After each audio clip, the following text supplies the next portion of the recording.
Hey everybody, coming to you from the garden here. Today we're working on the tomato plant.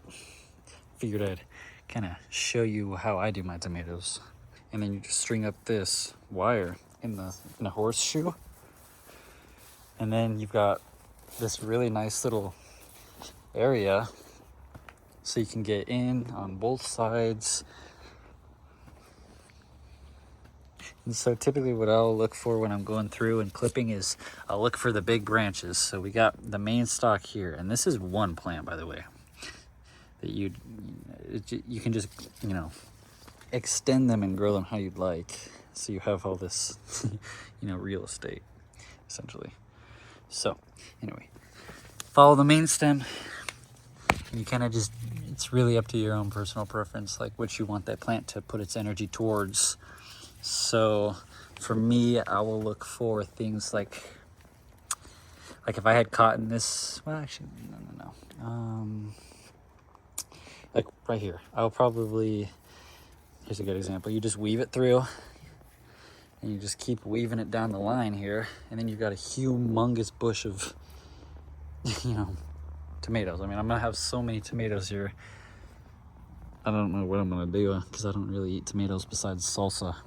Like down in here, so like you could get rid of this stuff because this stuff isn't even in the sunlight, so you just give that a clip, and then you could take this one because that's a waste of energy at this point. If it was earlier in the season, then you could be a little more forgiving, but since I've got so much on the vine, I don't want it to focus on growing all these new shoots. I want it to focus on extending the ones that I've already kind of created for it. So let's see here. So we'll take this one because it's shooting off the main one.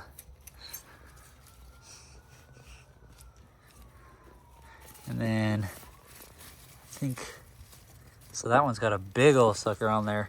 So I don't want it to grow any more. So I'll just kind of like chop the top. And when I chop the top, what I'll do is I chop it just under that part so that it still has some photosynthesis capabilities, but it's not going to grow anything like any plants besides that. So then on the outside here, just kind of weave them through and chop what you don't want to grow. So I want that there because I don't want a whole bunch of really tall, super tall stalks up here. I want it to not really go taller than the top part, and then I'll just start braiding it along so that we can really maximize one plant. It's got some flowers on it, but it just shoots up too high. It would just bend over and end up probably damaging the plant due to the heaviness of the fruit here. So you kind of want to be mindful of that. Like, can this branch, see, like right here, see this branch bent down here, right here, and now it's got a knuckle, which isn't a problem. It adds sturdiness to it, but you don't want a bunch of tall wispy things that are going to be bending branches over like that. And so far that's really looking better.